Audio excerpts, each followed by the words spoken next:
पर्यटन हे सध्या सगळ्यात वेगानं वाढणारं क्षेत्र ठरतंय असं म्हटलं जातं आहे आणि याच क्षेत्रात महिलांनी पुढे यावं, त्यांना स्वतःचा व्यवसाय उभा करता यावा यासाठी सरकारनं एक खास योजना सुरू केली आहे. महाराष्ट्र टुरिझम डिरेक्टरेटकडून महिला केंद्रित धोरणांतर्गत ही नवीन कर्ज योजना जाहीर करण्यात आली आहे. या योजनेचा मुख्य उद्देश आहे महिलांमध्ये उद्योजकता आणि नेतृत्व गुणांना चालना देणं.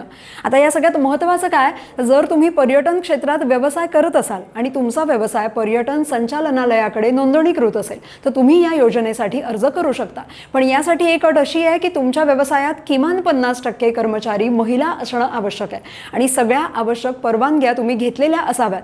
या योजनेत फायदा नेमका काय मिळणार आहे तर महिला उद्योजकांना 15 लाख रुपयांपर्यंत घेतलेल्या कर्जावर व्याजाचा परतावा दिला जाणार आहे. योजनेसाठी नंबर 1, व्याजाची रक्कम 12% मर्यादेत त्यांच्या खात्यात पूर्ण कर्ज परतफेड होईपर्यंत, किंवा नंबर 2, 7 वर्ष कालावधीपर्यंत, किंवा नंबर 3, व्याजाची रक्कम 4.5 लाख रुपयांच्या मर्यादेपर्यंत.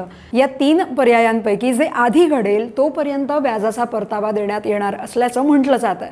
राज्यातल्या महिला पर्यटक उद्योजिका अधिक माहितीसाठी www.maharashtraTourism.gov.in या अधिकृत वेबसाईटवर किंवा मुख्यालय 0222 691 07 600 या क्रमांकावर किंवा जिल्ह्यांच्या ठिकाणी जिल्हा पर्यटन अधिकाऱ्यांशी संपर्क साधू शकतात. म्हणजेच तुमचा पर्यटन व्यवसाय सुरू करण्यासाठी किंवा वाढवण्यासाठी ही एक मोठी आर्थिक मदत ठरू शकते. तर तुम्ही किंवा तुमच्या ओळखीतल्या कोणी महिला पर्यटन व्यवसाय सुरू करणार असतील तर त्यांना ही कामाची रील नक्की शेअर करा आणि लगावती फॉलो करा.